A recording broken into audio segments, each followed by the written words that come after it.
Mesdames et messieurs, bonjour à toutes et à tous et bienvenue dans votre émission Les choses du pays.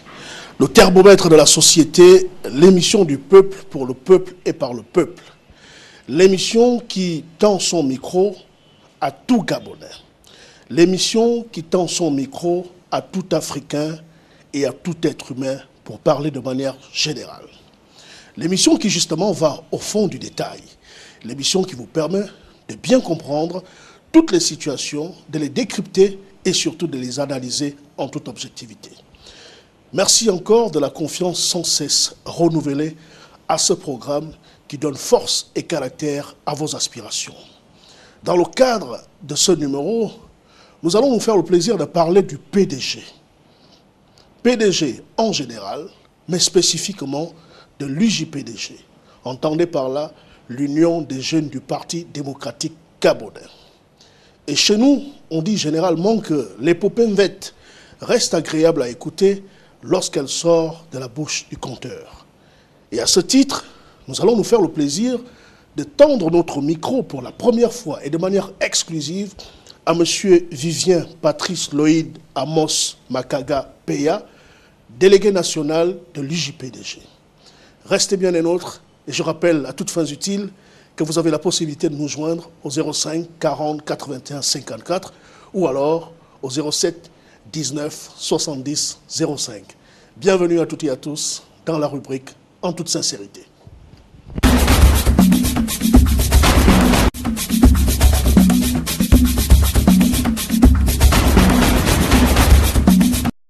Vous avez donc compris que notre émission reste incontestablement une émission démocratique. Une émission qui ne fait la part belle à personne parce que c'est l'émission du peuple pour le peuple et par le peuple. Une émission qui peut aller rencontrer les opposants, qui peut également aller rencontrer ceux qui gouvernent, en l'occurrence le PDG.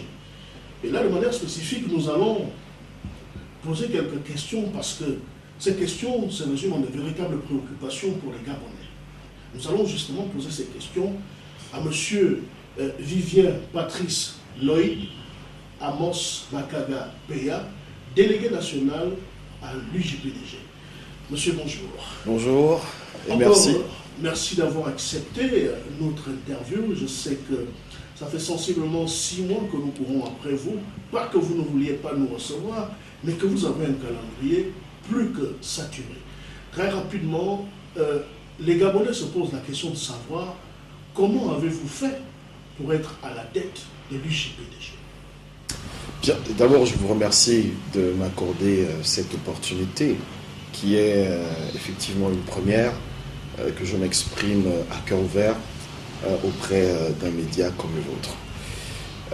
La question que vous posez, je crois que au lendemain de ma désignation comme délégué national par le 10e congrès ordinaire du Parti démocratique gabonais, d'aucuns se sont interrogés sur les raisons pour lesquelles le distingué camarade président avait porté son choix sur un inconnu.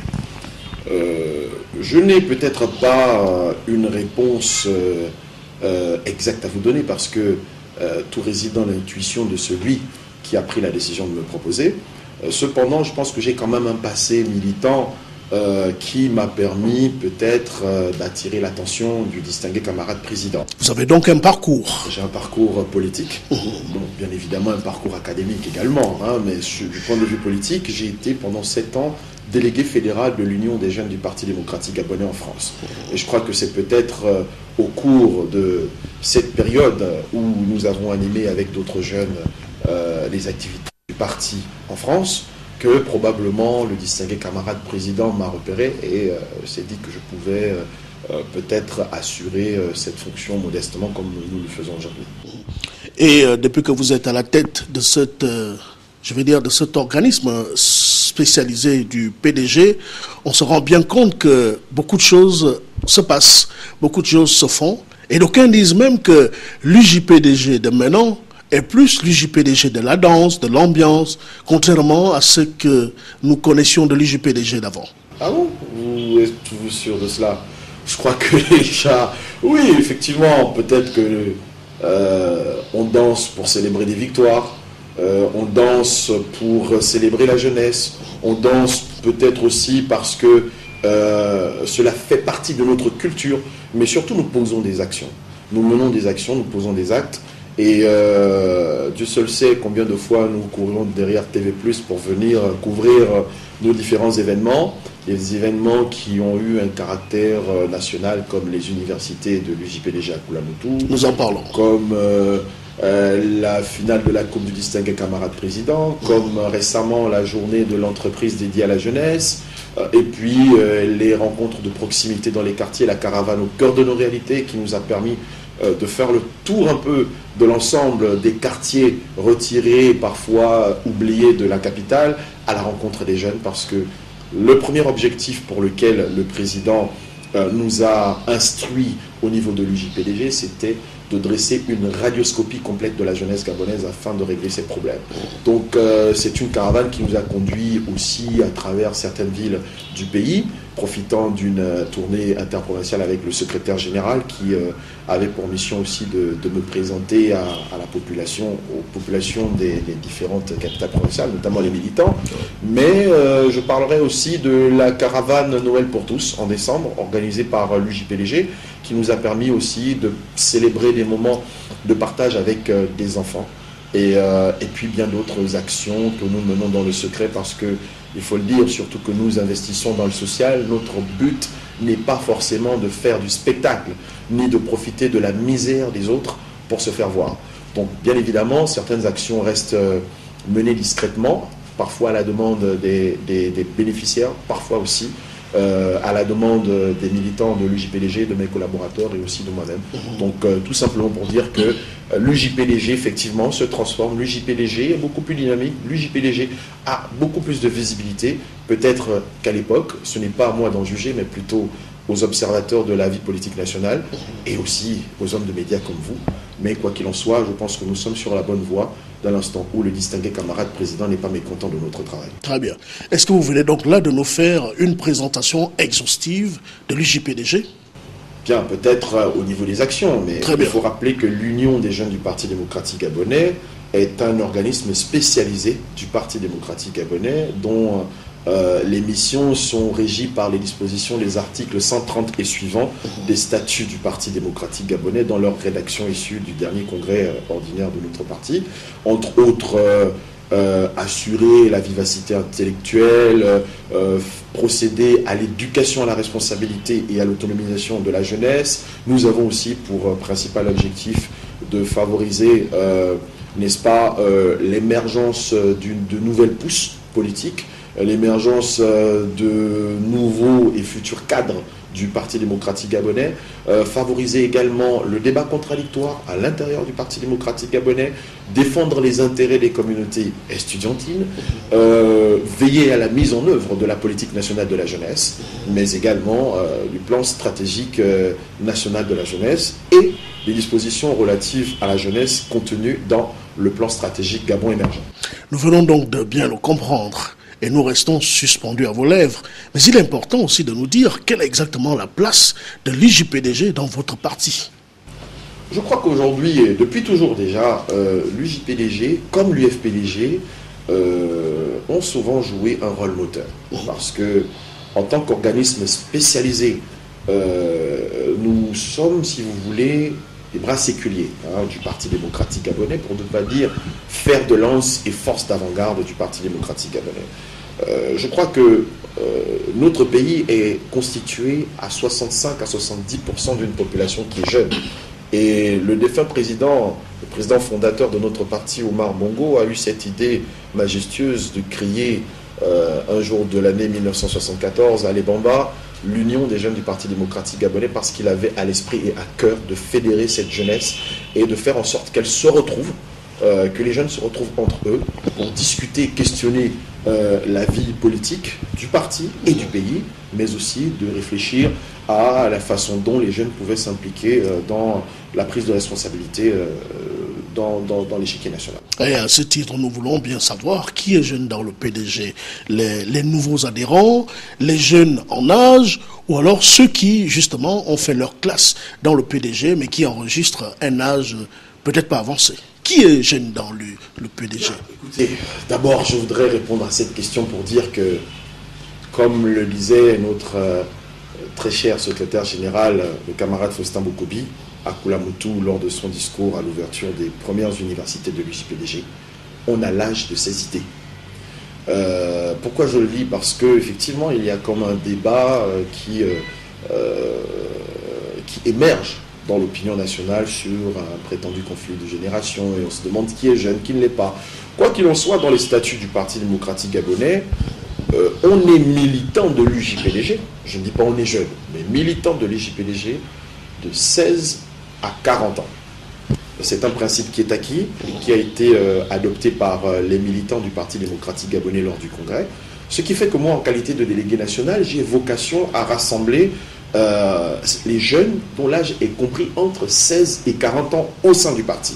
Maintenant, après, il n'en demeure pas moins que certains jeunes qui ont moins de 40 ans puissent occuper des fonctions comme membre du bureau politique, comme membre du secrétariat exécutif, mais cela ne dérange pas. En tout cas, à l'UJPDG, c'est le 16 à 40 ans, et c'est cette tranche de la population militante de notre parti que j'ai sous ma responsabilité. Alors, le distingué camarade président de votre parti a recommandé formellement à ce qu'on fasse une quote-part, sinon une part belle à la jeunesse au niveau du PDG. Qu'en est-il réellement? Je crois que c'est un débat, effectivement, qui a été ouvert non pas seulement au sein du PDG. C'est une décision qui a été prise lors d'une rencontre avec le Parlement réuni en congrès.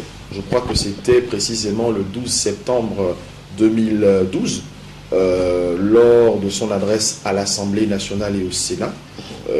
Au cours de cet échange-là, le président de la République avait effectivement instruit le gouvernement de pouvoir faire en sorte que lors des prochaines consultations électorales, il y ait un pourcentage de 30% de jeunes et 30% de femmes en position éligible ou non dans les listes des locales. Alors, il se trouve que le processus législatif ayant accusé peut-être un peu de retard, le président, le distingué camarade président, a bien voulu montrer le bon exemple. C'est ainsi que lors des universités de l'UJPDG à Koulamoutou, il avait instruit le directoire du parti, le secrétaire exécutif, de faire en sorte que les instructions, ou en tout cas le vœu qu'il avait formulé devant le Parlement, soient mis en application par le Parti démocratique gabonais lors des prochaines élections locales.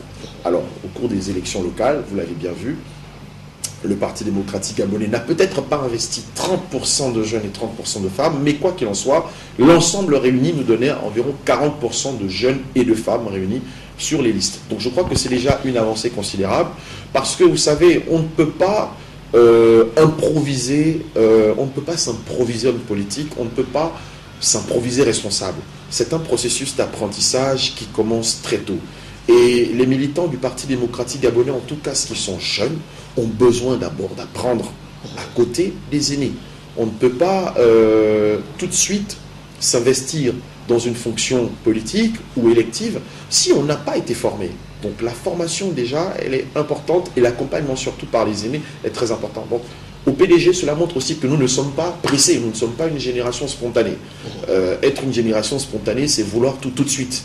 Or, nous voulons un processus d'apprentissage qui fait que, au niveau du PDG, nous avons pensé que seuls les militants qui avaient cette capacité de pouvoir défendre les couleurs du PDG, de pouvoir représenter valablement le Parti démocratique gabonais et défendre ses intérêts dans les conseils municipaux et les conseils départementaux, pouvaient être éligibles sur les listes. Et c'est ce qui s'est passé, et le résultat, il est parlant. Il y a plusieurs jeunes aujourd'hui qui sont élus locaux, comme moi-même, qui a été élu conseiller municipal dans la commune d'Akanda. Très bien, en tout cas félicitations. Mais qu'est-ce qui fait que l'on parle généralement de conflit générationnel au sein du PDG? Écoutez, il faut peut-être poser la question aux protagonistes. Vous savez que ça existe au moins, hein? Je n'en ai pas la moindre idée, parce que je suis étranger à ce débat, je ne vous cache pas. Et je crois que lors de la grande interview qui lui a été accordée dans une chaîne concurrente, le secrétaire général du PDG avait bel et bien affirmé qu'à l'UJPDG, on n'était pas concerné par ce débat, parce que bon, nous sommes les jeunes de 16 à 40 ans.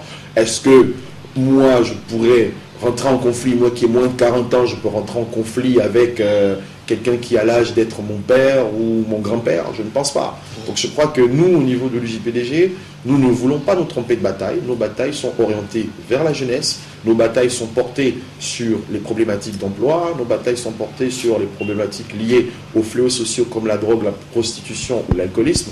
Donc vraiment tout ce qui concerne les conflits intergénérationnels, franchement l'UJPDG est étranger à ce débat. Monsieur le délégué national, vous m'étonnez parce que vous savez, nous sommes une émission d'investigation, de recherche, d'analyse et de décryptage. Nous avons bel et bien compris qu'il y a ce conflit qui existe dans le PDG, même si vous ne voulez pas le reconnaître. Je prends votre exemple. Certaines indiscrétions du PDG ne se gênent pas de dire, et d'ailleurs nous l'avons peut-être aussi vérifié, ne se gênent pas de dire que vous faites tout à votre tête parce que, semble-t-il, vous êtes le protégé du distingué camarade président. Ah bon? Mais écoutez, vous m'apprenez... Vous manquez de respect aux aînés. Vous ne respectez rien. Je n'étais pas au courant. C'est quand même assez surprenant parce que au lendemain de ma désignation comme délégué national de l'UJPDG, je vais vous surprendre et vous faire peut-être une confidence. Avant d'entamer pleinement mon magistère en tant que délégué national, j'ai eu l'occasion de m'entretenir avec plusieurs anciens de notre parti, pour ne pas dire de notre pays. Des responsables d'institutions, d'anciens responsables d'institutions, d'anciens membres du gouvernement, en tout cas, qui aujourd'hui sont considérés comme des icônes de la politique de notre pays. Je ne citerai pas les noms, mais en tout cas, pour ceux qui m'ont donné le privilège de les rencontrer, ils se reconnaîtront. Et je crois que je me suis suffisamment abreuvé à la fois de leurs conseils, de leur sagesse, des munitions qu'ils m'ont fournies, pour ne pas dire des bénédictions qui m'ont été transmises, pour que par la suite, j'agisse contrairement aux prédispositions qu'ils m'ont, comment dirais-je, inculquées. Je rappelle aussi que je suis un jeune Gabonais qui a à cœur le respect des valeurs morales ancestrales et républicaines. J'ai été éduqué par un père et une mère, une famille, et je ne pense pas qu'aujourd'hui, à mon humble avis et modestement, j'ai ne serait-ce qu'une seule fois manqué de respect ou de correction envers mes aînés, dans la mesure où, pour moi, l'éducation que j'ai reçue à la maison, l'instruction reçue à l'école et l'éducation que je reçois tous les jours au moyen de ma famille politique ne m'autorise pas à manquer de respect à qui que ce soit. Donc je crois que c'est véritablement un faux débat qui est cristallisé peut-être par certains esprits malveillants. Mais surtout, je voudrais finir par un proverbe qui dit les eaux dans lesquelles les dinosaures nagent, les petits poissons suivent pour devenir de gros poissons et peut-être plus tard des dinosaures. Oui, mais comment expliquez-vous alors? Et dans ces conditions, je connais ce cheminement et je sais qu'un jour je deviendrai un ancien. Donc je ne peux pas me permettre de faire ce que je ne voudrais pas qu'on le fasse plus tard. Et vous pouvez peut-être le vérifier, hein, sincèrement. Si j'avais à l'esprit de manquer de correction envers mes aînés, je crois que lors de la première édition des universités de l'UJPDG, je ne me serais pas battu pour imposer une thématique qui m'était très chère, concernant justement le droit d'aînesse, qui portait sur le droit d'aînesse et le passage de témoins en politique au Parti démocratique gabonais. Et je crois que c'est un exemple parlant pour montrer que, sans qu'il nous ait été demandé, cela nous ait été demandé, nous avons pensé qu'il fallait effectivement montrer que nous, en tant que jeunes, nous voulons simplement être en apprentissage aux côtés de nos aînés aujourd'hui pour que demain nous soyons prêts à assumer les responsabilités qui seront les nôtres. Mais comment expliquez-vous, parce que je préfère vous le dire en toute sincérité, avant que nous ne fassions cette émission, nous avons bel et bien mené une enquête sur vous, dans votre fonctionnement et dans vos différents circuits. Mais nous avons découvert avec amertume et d'ailleurs avec désolation que certains articles qui paraissent depuis un moment dans la presse écrite sont commandités par ceux qui sont dans la même maison que vous, la maison PDG. Est-ce que vous vous mangez entre vous dans le PDG? Comment l'expliquez-vous? Alors là, je pense que vous... Si vous voulez, je vous donne les noms. Hein. Je peux vous les donner. Vous savez que nous, on n'a pas la bouche dans la poche. Je suis d'abord, je suis assez surpris parce que, vous savez, moi je ne fais pas partie des combattants d'arrière-garde. Nous nous sommes orientés vers une politique qui vise l'excellence, qui vise à promouvoir la vision, la philosophie du distingué camarade président auprès de la jeunesse. Donc tout ce qui peut s'écrire, qui peut se dire, sincèrement, nous n'en avons cure.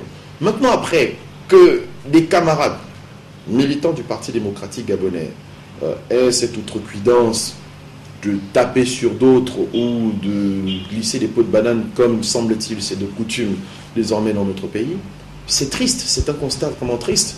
Et honnêtement, je crois que peut-être vous me donnez l'idée que dans les prochaines éditions, puisqu'aujourd'hui on parle beaucoup du PDG, il y a beaucoup d'émissions sur le PDG, peut-être qu'un jour il m'arriverait de m'adresser directement à ces personnes-là, si tant est que c'est vrai.